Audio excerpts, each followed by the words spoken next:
Hello मेरी प्यारी YouTube family, कैसे हैं आप सब लोग। आशा करती हूँ आप सब लोग अच्छे होंगे, स्वस्थ होंगे, खुश होंगे और मस्त होंगे। तो मैं मिल रही हूँ आपसे एक और नए ब्लॉग के साथ। स्वागत है आपका अपने यूट्यूब चैनल मधु परिहार वन में। तो आज मैं मिल रही हूँ आपसे सारा काम होने के निपटाने के, मतलब सारा काम साफ़ सफाई सब कुछ करने के बाद। तो मैंने कहा आज थोड़ा आप लोगों को कुछ और ही दिखा देती हूँ। तो यहाँ पे देखिए, आज मैं आप लोगों को दिखा रही हूँ कि मैं पानी भरती थी पीने के लिए, तो कहाँ से भरती थी मैं। आज आप लोगों को वही दिखा रही हूँ। किचन में हमारे सिंक नहीं लगी है, लेकिन ये पानी का केबल लगा है। यहाँ पे पानी जब आता है, चालू करते हैं समर नीचे मकान मालिक, तो बस हम पीने का पानी यहाँ से भर सकते हैं, बाकी किचन में सिंक नहीं है। तो मैंने कहा आज मेरी फैमिली हो आप लोग, तो मैंने कहा कि आज आप लोगों को ये भी दिखा देती हूँ, क्योंकि ये मैंने आप लोगों को दिखाया नहीं था। मैं बस आप लोगों को यही बता दी थी कि किचन में हमारे सिंक नहीं है, लेकिन आज मैंने फाइनली आप लोगों को दिखा दिया। बहुत से मेरे होंगे, बहुत से मेरी बहनें होंगी, भाई होंगे जो नहीं मानते होंगे कि ये शायद झूठ बोल रही है। तो मैंने आप लोगों को एक दिन बर्तन धुलना भी बाहर का दिखा दिया था कि मैं बाहर धुलती हूँ, और आज मैंने फाइनली आप लोगों को ये भी दिखा दिया कि किचन में हमारे सिंक नहीं है। और उधर मैं पानी भर रही थी और मैंने अपना पानी भी गर्म में लगा दिया था, और पानी मेरा गर्म हो गया था, तो मैं लेके आ गई बाथरूम में, क्योंकि मुझे कपड़े धुलने थे। तो मैंने कहा हल्के गुनगुने पानी में मैं कपड़े भिगो देती हूँ तो जल्दी साफ़ हो जाएंगे, क्योंकि पैंट होते हैं ना, तो ये बहुत गंदे होते हैं, और इन्हें अगर ना भिगो तो फिर भाई मुझसे साफ़ नहीं हो पाता, क्योंकि बहुत ही ज़्यादा गंदे हो जाते हैं। तो फिर थोड़ा सा ज़्यादा ही मेहनत पड़ती है। तो यहाँ पे हल्का गुनगुना पानी था, ज़्यादा गर्म नहीं करेंगे, अगर बहुत गर्म कर देते हैं तो कपड़े का कलर निकल जाता है। तो बिल्कुल नॉर्मल सा, मतलब ऐसे ताज़े जैसे पानी हो गया था। तो यहाँ पे मैं इसमें निरमा डाल के मैंने कहा कि अपना जो भी है मैं आप लोगों को कपड़ा धुलने में वो मैं दिखा देती हूँ, फिर आगे का जो भी मेरा काम होगा वो मैं करूँगी। तो यहाँ पे आज मैंने ब्लॉग शुरू किया है अपना सारा सब कुछ काम करने के बाद। मैंने कहा आप लोगों को आज मैं, मतलब कि झाड़ू बर्तन वगैरह ये कुछ भी नहीं दिखाऊंगी। आज मैं अपना थोड़ा सा चेंज करके दिखाती हूँ आप लोगों को। तो आज मैं डायरेक्ट आप लोगों को दिखा रही हूँ कपड़े धुलने से। तो यहाँ पे कपड़े मैं भिगो दूँगी, और कपड़े भिगोने के बाद फिर मैं जो भी अपना काम होगा वो करूँगी। तब तक 10-5 मिनट के लिए भीग जाएंगी कपड़े, तो गुनगुना पानी है तो उसमें थोड़ा सा जल्दी साफ़ हो जाएंगे। और जैसा कि आप लोगों को पता ही है गाइस कि धूप बहुत ज़्यादा निकल रही है, और इस समय अब स्वेटर जैकेट पहनने का तो मतलब कि मन नहीं होता है। तो मैंने कहा कि जैकेट स्वेटर जो भी है मैं उन्हें भी धुल के लगे हाथ रख देती हूँ, क्योंकि जब उनका यूज होता है तो वो सही लगती हैं। फिर अगर उनका यूज ना हो तो फिर वो हैंगर में अगर टंगे रहते हैं ना, तो फिर ये लगता है कि फालतू के कपड़े टंगे हैं, हैंगर खाली कर दो।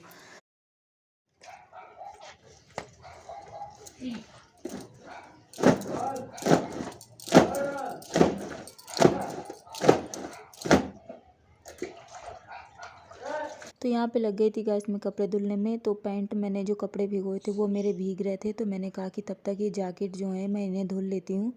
तो हस्बैंड की जैकेट और उनका हाफ़ स्वेटर, हाफ़ मतलब जैकेट थी, वो दो उनके थे, एक जैकेट मेरी थी। तो मैंने कहा इन्हें मैं पहले धुल लेती हूँ, तब तक पैंट जो है मैं भिगवाई हूँ। मतलब कि निरमा में उन्हें भिगो दी थी, तो मैंने कहा तब तक वो थोड़ा सा और मतलब भीग जाएंगे और थोड़ा सा साफ़ मतलब हो जाएंगे, कम मेहनत लगेगी।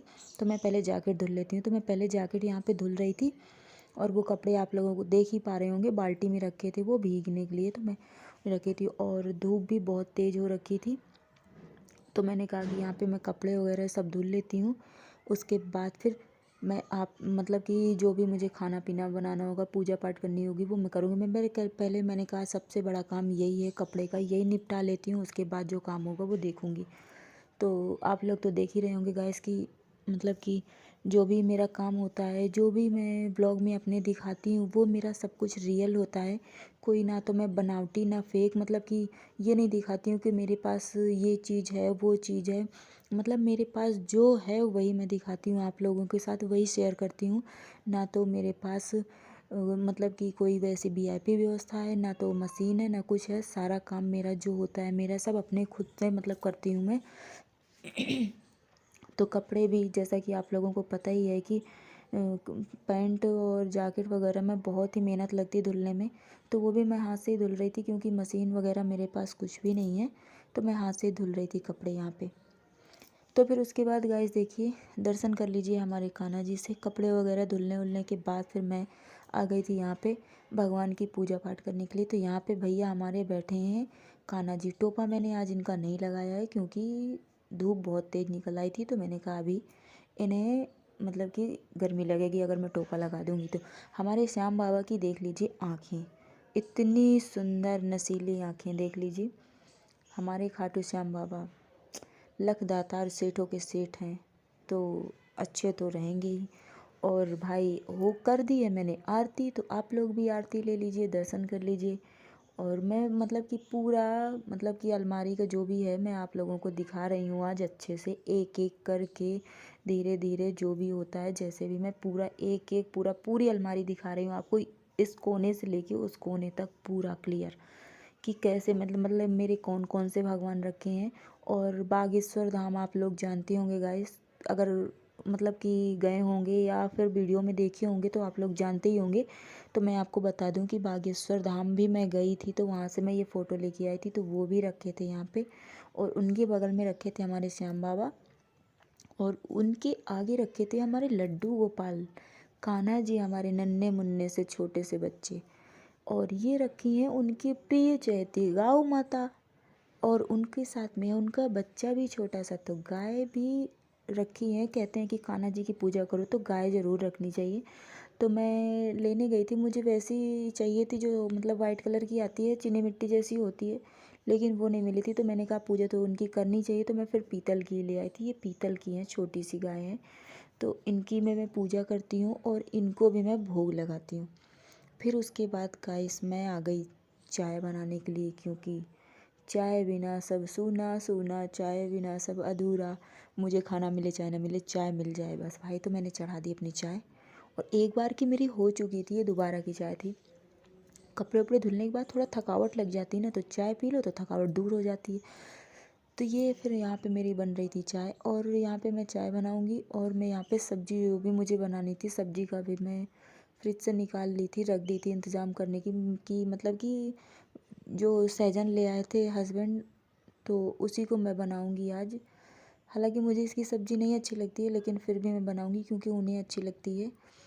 और तो यहाँ पे सहजन बनाऊँगी मैं, और चाय मेरी बन गई है। तब तक मैं चाय पी लूँगी, उसके बाद फिर मैं सहजन काटूँगी। तो यहाँ पे देखिए 4 थी, लेकिन 4 में ढेर सारी सब्ज़ी बन गई थी। एक लोगों के हिसाब से ढेर सारी ही बन गई थी, क्योंकि मैं तो खाती नहीं हूँ, वही अकेले खाते हैं, तो उनके लिए ज़्यादा ही बन गई थी, ख़त्म नहीं हो पाई थी। दूसरे दिन फिर मुझे फेंकना ही पड़ा था। मैंने उनसे कहा कि थोड़ा ही लेके आया करो, 4 की जगह में 2 ही स्टिक जो लेके आया करो, जो होती है लकड़ी, लकड़ी ही बोलती हूँ मैं इसे गाइस, क्योंकि ना मैं खाऊं ना मुझे ये पसंद आए, लकड़ी जैसी लगती है।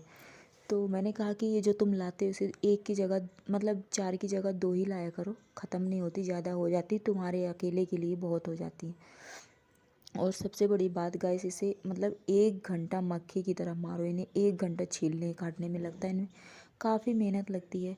तो उससे सारा काम मेरा हो ही गया था, तो मैंने कहा कि क्या करना है, खाना ही तो बनाना है और तो सब कुछ हो ही गया है। तो वही मैं आराम से धीरे धीरे अपना छील काट रही थी, क्योंकि हस्बैंड आते हैं 3-4 बजे के करीब खाना खाने, तो इतनी मुझे कोई ख़ास जल्दी नहीं होती है, तो इसलिए मैं आराम से अपना छील काट के बनाऊँगी। तो यहाँ पे देखिए सारे सहजन मैंने काट लिए, छील लिए हैं। इन्हें काटने में ही भैया बहुत मुश्किल का काम हो जाता है छीलने में। तो यहाँ पे देखिए मैंने सहजन काट लिए हैं और पानी में डाल दिए हैं। अब हम अपनी सब्ज़ी की तैयारी करेंगे। तो सब्ज़ी में मुझे क्या ही बताना है, 1-2 बार मैंने अपने चैनल पर सहजन की सब्ज़ी की जो भी मैंने बनाई थी वो उसकी रेसिपी आप लोगों के साथ शेयर ही की हूँ, तो इसलिए मुझे बार बार बताने की क्या ही ज़रूरत पड़ती है। और आप लोग अगर मेरा ब्लॉग पिछला देखे होंगे तो उसमें जानते ही होंगे कि सहजन की सब्ज़ी कैसे बनती है। और बाकी तो फिर जो भी मतलब हाउसवाइफ हैं वो सारी सब्जियां बनाना जानती हैं, और जो भी नहीं जानती उन्हें बनाना ही पड़ता है, वो तो धीरे धीरे जान ही जाती हैं। शादी के बाद जो नहीं बनाना आता ना वो भी बनाना पड़ता है, और धीरे धीरे आ जाता है। तो यहाँ पे उबले आलू थे, इसमें से मैं 1 आलू डालूँगी। सहजन हमारे फ्राई हो चुके थे, और 1 आलू मैं डाल दूँगी। बाकी आप लोग बताना गाइस, आप लोगों को सहजन की सब्ज़ी अच्छी लगती है कि नहीं अच्छी लगती है।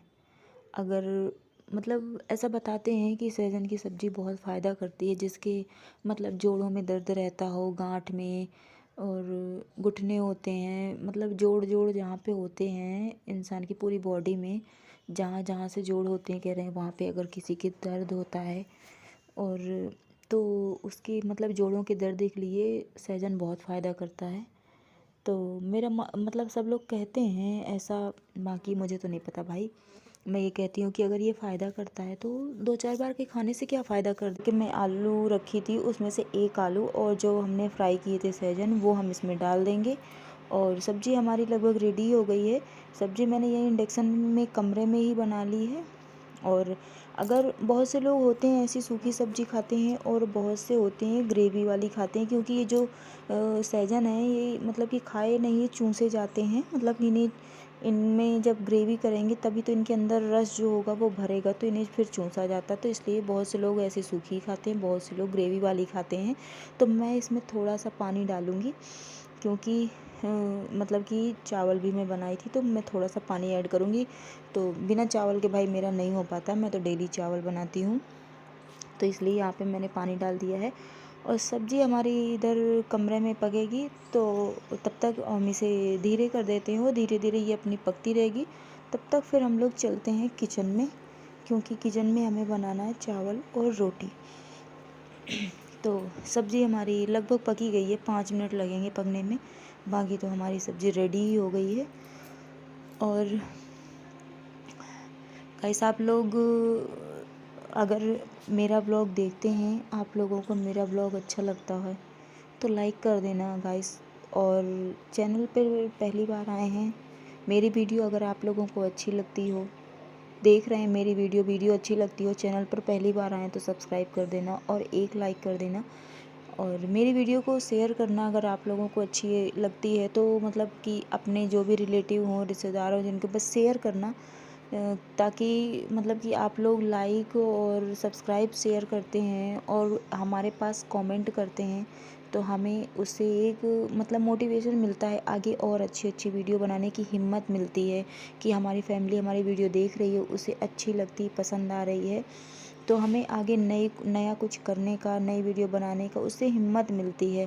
ये आप लोग सपोर्ट कर रहे हैं, तो अगर आप लोग सपोर्ट करते हैं हमारा, तो हमारी भी जिम्मेदारी बनती है कि हम भी आप लोगों को अच्छी से अच्छी मतलब मेहनत करके अच्छी से अच्छी वीडियो बनाने की, आप लोगों तक पहुंचाने की कोशिश करें। इसलिए अपना प्यार और सपोर्ट हमारे साथ बनाए रखना।